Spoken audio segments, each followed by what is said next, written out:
दोस्तों वेस्टर्न देशों के अगर हथियारों के पावर को देखा जाए तो अमेरिका के बाद यूरोप का ही नाम आता है। हालांकि यूरोप हथियारों के मामले में काफी हद तक इंडिपेंडेंट है, लेकिन कई सारे ऐसे हथियारों के पार्ट्स है जो अभी भी यूरोप के तरफ से अमेरिका से ही हासिल किया जाता है। ऐसे में यूरोप में इस्तेमाल होने वाले एयरक्राफ्टों के ज्यादातर पार्ट जहाँ पे अमेरिकी होता है, तो वहीं पे अब यूरोप एक तरीके से अमेरिका के ऊपर से इस तरीके के डिपेंडेंसी को हटाने के साथ साथ अमेरिका से भी अधिक ताकतवर इक्विपमेंटों का निर्माण कर रहा है। और ऐसे ही एक डेवलपमेंट के अंतर्गत अब ब्रिटेन की तरफ से अपने यूरोफाइटर टाइफून एयरक्राफ्टों को अपग्रेड करते हुए इसमें नया active electronical scan array radar को लगाया जा रहा है। और दोस्तों रिपोर्ट में बताया जा रहा है कि इससे केवल मात्र यूरोफाइटर टाइफून एयरक्राफ्टों को ही मजबूत नहीं किया जाएगा, बल्कि ये जो नया active electronical scan array radar है ये अमेरिकी F-35 एयरक्राफ्टों में इस्तेमाल होने वाले AN/APG-81 active electronical scan array radar के मुकाबले में भी अधिक ताकतवर है। दोस्तों आज के इस वीडियो में आप लोगों को यूरोफाइटर टाइफून एयरक्राफ्टों में इस्तेमाल होने वाले इन नया रडारों के बारे में जहां पे बताऊंगा, वहीं पे ये भी बताऊंगा कि किस तरीके से ये F-35 में इस्तेमाल होने वाले रडारों के मुकाबले में अधिक ताकतवर है। तो डिटेल में जानने के लिए वीडियो के आखिर तक बने रहिए और चैनल को सब्सक्राइब और वीडियो को लाइक जरूर कीजिए। दोस्तों रिपोर्ट में बताया जा रहा है कि रॉयल एयरफोर्स के जो यूरोफाइटर टाइफून एयरक्राफ्ट है उसे और कैपेबल बनाने का या फिर कहे तो इंप्रूव करने के एफर्ट के तहत ब्रिटेन के द्वारा करीबन 2.35 बिलियन पाउंड खर्चा करके अपने इन एयरक्राफ्टों में ECRS Mark II active electronical scan array radar लगाने का तैयारी किया जा रहा है। रिपोर्ट के मुताबिक ये जो ECRS Mark II active electronical scan array radar है, इसके पास फायर कंट्रोल कैपेबिलिटी के अलावा high capacity electronic warfare feature भी है। हालांकि दोस्तों इन रडारों को जब से रॉयल एयरफोर्स के यूरोफाइटर टाइफून एयरक्राफ्टों में इंटीग्रेट करने का खबर आया है, तब से ही यूरोप के मिलिट्री एक्सपर्टों की तरफ से इन रडारों को लेके कई तरीके की जानकारी दिया गया है। और उनके जानकारी के मुताबिक ECRS Mark II या फिर कहे तो European common radar system Mark II फिलहाल दुनिया के सबसे ताकतवर रडार है। ब्रिटेन के मिनिस्ट्री ऑफ डिफेंस की तरफ से भी ECRS Mark II रडारों को लेकर जानकारी दिया गया कि इन रडारों को जब टाइफून एयरक्राफ्टों में इंस्टॉल कर लिया जाएगा, तब टाइफून एयरक्राफ्टों के जो एयर कंट्रोल कैपेबिलिटी है उसे और मजबूत किया जा सकेगा, या फिर इवन कहे तो टाइफून एयरक्राफ्ट और एफिशिएंट तरीके से हवाई क्षेत्र के ऊपर अपने कंट्रोल बैठा पाएगा। इसके अलावा रॉयल एयरफोर्स के एयरफोर्स कमांडर सर मार्क विक्सटन के तरफ से भी ECRS Mark II रडारों को लेकर बताया गया कि ये देश के जो टाइफून एयरक्राफ्टों के ट्रांसफॉर्मेशन प्रोजेक्ट है उसमें एक नया दौर लाएगा। हालांकि दोस्तों इसके अलावा भी वरिष्ठ अधिकारियों की तरफ से जानकारी दिया गया है कि यह नया रडारों के सहारे अब टाइफून एयरक्राफ्टों के पायलटों के द्वारा दुश्मन के एयर डिफेंस सिस्टमों को हाई परफॉर्मेंस इलेक्ट्रॉनिक इंटरसेप्शन के इस्तेमाल करके तबाह करना संभव हो पाएगा और दुश्मन के एयर डिफेंस क्षेत्र के बाहर रह के ही एयर डिफेंस यूनिटों को निशाना बनाया जा सकेगा। रिपोर्ट के मुताबिक ये जो ECRS Mark II रडार है इसका डेवलपमेंट लियोनार्डो यूके की तरफ से किया गया है। रॉयल एयरफोर्स अपने बेड़े के सभी 40 यूरोफाइटर टाइफून ट्रेंच 3 एयरक्राफ्टों में ECRS Mark II रडारों को लगाना चाहता है और पॉसिबली ट्रेंच 2 के एयरक्राफ्टों में भी इन रडारों को बाद में लगाया जाए। बताया जा रहा है कि रॉयल एयरफोर्स के ये जो नया इनिशिएटिव है ये केवल मात्र एयरक्राफ्टों को ही ताकतवर नहीं बनाएगा, बल्कि देश के अंदर करीबन 1300 नया जॉब क्रिएट करेगा। दोस्तों टाइफून एयरक्राफ्टों को रॉयल एयरफोर्स के एक महत्वपूर्ण एयरक्राफ्ट के रूप में देखा जा रहा है और दोस्तों इनमें अगर ये नया रडारों को लगाया जाएगा तो ऑब्वियसली एयरक्राफ्टों की ताकत और बढ़ेगा। हालांकि इस ताकत को बढ़ाने के साथ साथ रॉयल एयरफोर्स में जो 6th जनरेशन के एयरक्राफ्टों को शामिल करने का इरादा है उसके बीच के गैप को भी पूरा किया जाना संभव हो पाएगा। अब दोस्तों बड़ा सवाल ये है कि रॉयल एयरफोर्स के यूरोफाइटर टाइफून के लिए बनाए गए इन नए रडारों को लेकर एक्सपर्टों का कहना है कि ये अमेरिका के AN/APG-81 रडारों के मुकाबले में भी अधिक ताकतवर है। और आपकी जानकारी के लिए बता दूं कि AN/APG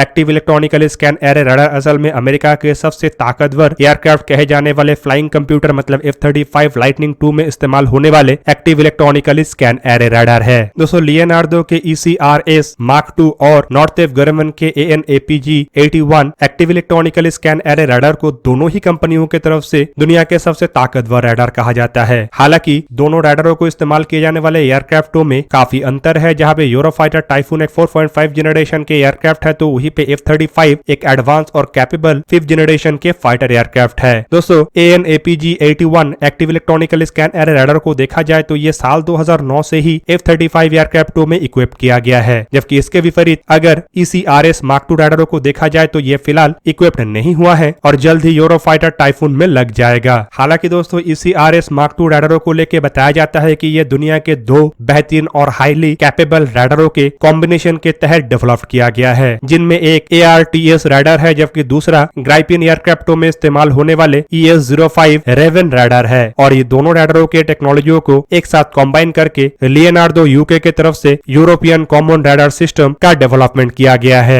तो इस रिपोर्ट के मुताबिक बताया जा रहा है कि ECRS मार्क II रडारों के बदौलत यूरोफाइटर टाइफून दुश्मन के एयरक्राफ्टों को अब पहले देख पाएगा, इवन खाली देख नहीं पाएगा बल्कि दुश्मन के एयरक्राफ्टों को एक तरीके से अंधा भी कर पाएगा, इससे पहले कि इन एयरक्राफ्टों के द्वारा यूरोफाइटर टाइफून को किसी भी तरीके से रडार लॉक किया जा सके। हालांकि इसी कैपेबिलिटी को रडार के सबसे बड़े खासियत के रूप में देखा जा रहा है और इसी वजह से इन रडारों को एक active electronical scan array radar के साथ इलेक्ट्रॉनिक वॉरफेयर कैपेबिलिटी वाले रडार के रूप में देखा जा रहा है, जो कई तरीके के इलेक्ट्रॉनिक वॉरफेयर हमला करने में भी सक्षम है। हालांकि बताया जा रहा है कि इन रडारों के बदौलत यूरोफाइटर टाइफून अब अपने से भी सुपीरियर एनिमी को काउंटर करने में सक्षम होगा, इवन एक तरीके से उसे आइडेंटिफाई करने के साथ साथ इवन दुश्मन के एयर डिफेंस जोन के अंदर घुस के भी अपने कार्य क्षमता को दिखा पाएगा। रडारों की बदौलत अब यूरोफाइटर टाइफून बियॉन्ड विजन टारगेटों को भी एक तरीके से लॉक करके उसके ऊपर हमला करने में सक्षम होगा। दूसरी तरफ अगर AN/APG-81 रडारों को देखा जाए तो इसे F-22 में इस्तेमाल होने वाले AN/APG-77 रडारों के सक्सेसर के रूप में देखा जाता है और रिपोर्ट के मुताबिक अमेरिकी कंपनी नॉर्थिप ग्रामन को अब तक F-35 एयरक्राफ्टों के लिए करीबन 3000 AN/APG-81 active electronical scan array रडारों को लेके ऑर्डर दिया गया है, जिसके प्रोडक्शन साल 2035 के बाद भी चलेगा। हालांकि रिपोर्ट में यह भी बताया जाता है कि AN/APG-81 रडारों में भी दुश्मन को लंबे दूरी से देख पाना और उसे एक तरीके से ब्लाइंड करने का क्षमता है और इन रडारों के पास भी इलेक्ट्रॉनिक वॉरफेयर कैपेबिलिटी है